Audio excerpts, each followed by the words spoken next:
अब इसको सुने बहुत ध्यान से।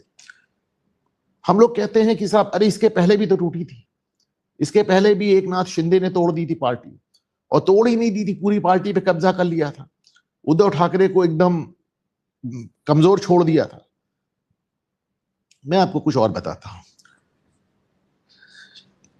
Shiv Sena of all the party, देखिए ऐसा है कि शिवसेना पूरी पार्टी एक आदमी के जिसे कहना चाहिए मैग्नेटिक अट्रैक्शन पे टिकी हुई थी। एक चुंबकी एक आकर्षण था उस आदमी का जिसका नाम था बाला साहब ठाकरे, जिसने कहा था कि अगर अमरनाथ की यात्रा में एक हिंदू मरा तो बंबई से एक हज के लिए एक हवाई जहाज नहीं उड़ेगा, और फिर अमरनाथ यात्रा में कुछ नहीं हुआ। वो आदमी जिसने जो कहा था पाकिस्तान से मैच नहीं होने देंगे, जिसने वानखेड़े स्टेडियम की पिच खुदवा दी थी, वो आदमी जिस जमाने में भारतीय जनता पार्टी के बड़े बड़े नेता, मैं नाम नहीं लेना चाहते हूं, उन सब ने कह दिया कि वो बाबरी के गिरने में हमारा हाथ नहीं था। उस समय उस आदमी ने सीना ठोके कहा मैंने गिराई बाबरी, मेरे शिव सैनिकों ने गिराई बाबरी, बोलो क्या करते हो। सबने सुन के अनसुना कर दिया। किसकी हिम्मत थी बाल ठाकरे के ऊपर हाथ डालता।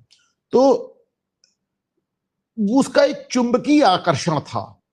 वो पहला आदमी था, पहला नहीं, उस समय का इकलौता आदमी था जिसने कश्मीरी हिंदुओं के लिए आरक्षण की व्यवस्था की थी जब वो मार के भगाए गए थे कश्मीर घाटी से।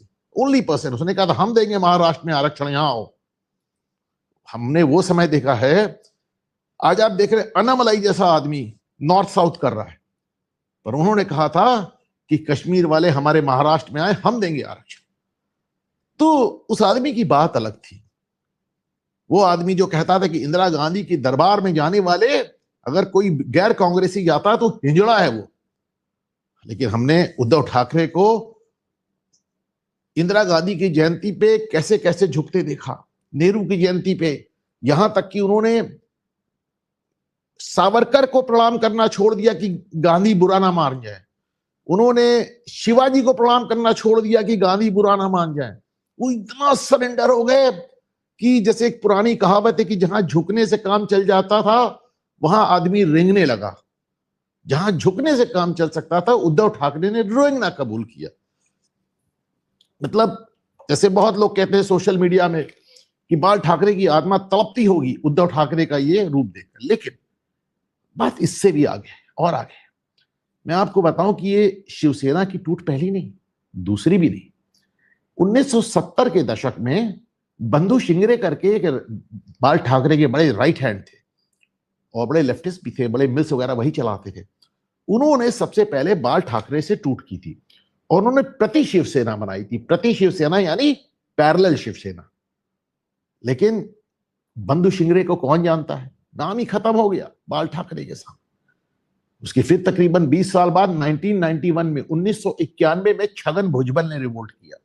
कौन? छगन भुजबल, जो कि शिवसेना का सबसे बड़ा ओबीसी चेहरा था, सबसे बड़ा ओबीसी, और बाल ठाकरे का दाहिना हाथ था वो आदमी। उसने रिवोल्ट किया और उसने कहा कि शिवसेना के 52 में से 18 विधायक हमारे पास हैं। अच्छा, ये वो उस समय था जिस समय ये जो एंटी डिफेक्शन दल बदल कानून था उसमें केवल 1/3, आज 2/3 सांसद या विधायक चाहिए होते हैं, तब 1/3 चाहिए होता है।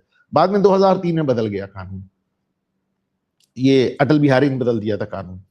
तो एनडीए गवर्नमेंट ने उस समय 1/3 चाहिए थे। उन्होंने कहा 52 में से 18 विधायक हमारे साथ है, छगन भुजबल ने कहा, और गए कितने? 6। 18 कहा, उसके भी 1/3। उन्होंने 56 का 1/3 के हिसाब से 18 तक कहा, उसके भी 1/3, केवल 6 विधायक गए उनके साथ।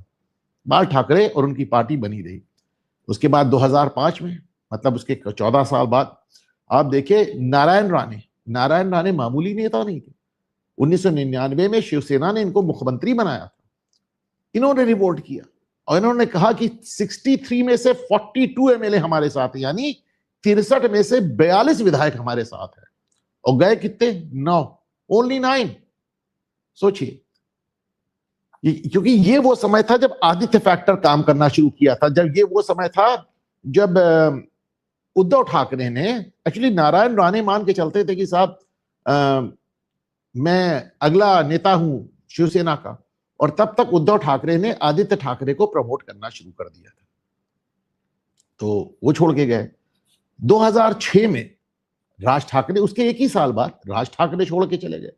राज ठाकरे को लगा कि साहब बाल ठाकरे ने अपनी विरासत उद्धव ठाकरे। अच्छा देखिए, हमारे समय में जो गुरुकुल होते थे उसमें जो गुरु होते थे वो अपने पुत्र को गुरुकुल का दायित्व नहीं देते थे, वो सबसे योग्य शिष्य को देते थे। वो पुत्र है तो पुत्र ही सही, अक्सर पुत्र भी होता था। तो बाल ठाकरे भी इस पुत्र मोह से बच नहीं पाए। हकीकत यह है कि बाल ठाकरे के अंदर जो करिश्मा था उतना तो नहीं, लेकिन उसके मिलता जुलता कुछ करिश्मा राज ठाकरे के अंदर भी एक समय हुआ करता था। बाल ठाकरे कार्टून बनाते थे, कार्टूनिस्ट थे। राज ठाकरे भी कार्टून बनाने थे, कार्टूनिस्ट थे। बाल ठाकरे बड़ी व्यंग्यात्मक और बहुत ही जिसे कहना चाहिए कि एसिड अंदाज में बात करते थे। राज ठाकरे भी उसी व्यंग्यात्मक अंदाज में बात करते। लेकिन पुत्र मोह था। और उद्धव ठाकरे तो उनको राजनीति में इंटरेस्ट नहीं, तो फोटोग्राफर थे, इधर उधर घूमते रहते थे, फोटो खींचते रहते थे। लेकिन ये हुआ कि बाप की गद्दी बेटा संभालेगा, तो भाई केवल ऐसे सोचने से नहीं हो जाता ना, वरना राहुल गांधी कितने गद्दी संभाल चुके होते। तो बाल ठाकरे ने, कितने बड़े से बड़े आदमी में कुछ ना कुछ कमी निकलती है, और बाल ठाकरे में पुत्र मोह निकला, उन्होंने उद्धव ठाकरे को दिया और उसके बाद राज ठाकरे छोड़ के चले गए।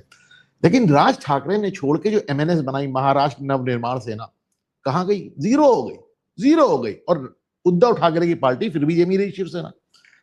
तो यानी कि 1 2 3 4 5 कितनी टूटे हो गई। शिवसेना का बाल भी बांका नहीं हुआ। शिवसेना वैसे ही दहाड़ती रही, इतनी दहाड़ती रही कि भारतीय जनता पार्टी की आंख में आंख डाल के कहने लगी मुख्यमंत्री हम होंगे, तुम छोटे भाई हो महाराष्ट्र में, छोटे ही रहना तुम। बाला साहब ठाकरे के समय ये होता था कि शिवसेना बड़ा भाई, भाजपा छोटा भाई। अब भाजपा ताकतवर हो गई, इसने कहा भाजपा बड़ा भाई नहीं, पर इतनी ताकतवर हो गई, इन्होंने देखो अपनी औकात मत भूलो। बहरहाल इसी बीच फिर उन्होंने टूट भी गया, कांग्रेस साथ मुख्यमंत्री भी हो गए उद्धव ठाकरे, सब ठीक है, गठबंधन टूट गया, लेकिन शिवसेना नहीं टूटी। फिर आप देखें कि अप्रैल 2022 में, 16 अप्रैल 2022 को वो पाप हुआ, वो घोर पाप हुआ, वो महापाप हुआ जो उद्धव ठाकरे को हमेशा हमेशा के लिए ले गया। और मैं बात कर रहा हूं पालघर साधुओं की हत्या की। आपको याद होगा कैसे 2 साधु और उनके ड्राइवर की हत्या हुई थी, और इस साधु की ये निर्मल हंसी कभी मैं भूल नहीं पाता। अच्छा, हुआ क्या था कि उस समय वो अनिल देशमुख या कौन इनके गृह मंत्री थे, उन्होंने कहा हिंदुओं ने हिंदुओं की हत्या की। पता चला कि ज्यादातर ईसाई थे और कुछ बौद्ध थे। चूंकि ईसाई आ गए थे, बौद्ध आ गए थे, तो सोनिया गांधी ने इस पे उद्धव ठाकरे पे दबाव डाला कि पालघर के मामले को दबा दिया जाए। उद्धव ठाकरे पालघर के मामले को दबाने लगे तो इसको अर्नब गोस्वामी ने उठाया। अर्नब गोस्वामी ने उठाया ही नहीं, अर्नब गोस्वामी ने सोनिया गांधी को एंटोनियो माइनो कह दिया। और उसके बाद आपको याद है कैसे, मतलब एंटी टेरर स्क्वाड भेज के 47 आदमी भेज के AK-47 के साथ अर्नब गोस्वामी को बाल पकड़ के घसीट के किस तरह उनको गिरफ्तार किया गया। कंगना रनावत ने बोला, कंगना रनावत का घर गिरा दिया गया। कंगना रनावत का वो वीडियो आज बड़ा वायरल है, जिसमें वो कह रही कि उद्धव ठाकरे आज तुम्हें मेरा घर गिराकर बड़ा सुकून हो रहा होगा, पर भूलना नहीं, समय बीते समय नहीं लगता। वास्तव में नहीं लगा, केवल 22 महीने लगे। 22 महीने के अंदर इस बार जब शिवसेना टूटी, तो वो शिवसेना जो पिछली 5 बार से टूटने के बाद भी सर्वाइव कर गई थी, इस बार ताश के पत्तों के महल की तरह बिखर गई, बुरी तरह बिखर गई।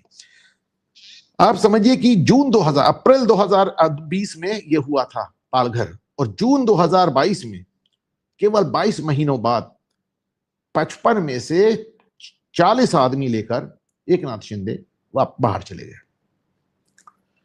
उद्धव ठाकरे गरजते रहे कि चुनाव आएगा तो जनता तुमको गद्दारी का सबक सिखाएगी। चुनाव आया तो एकनाथ शिंदे का कद और बढ़ गया, और वो जो उद्धव ठाकरे जो 56 विधायक लेके आए थे पिछली बार, इस बार 20 विधायक पे रह गए। जो 16-17% वोट लेके आए थे, इस बार 9% वोट पे रह गए और खत्म हो गए। और जो रही जाई कसर थी वो आज खत्म हो गई। तो एक ये पाप था पालघर का जो उद्धव ठाकरे को खा गया। आपने सत्ता बचाने के मोह में इन मासूम साधुओं की जो हत्या पे पर्दा डाला सोनिया गांधी के कहने पे, ये पाप आपको ले गया।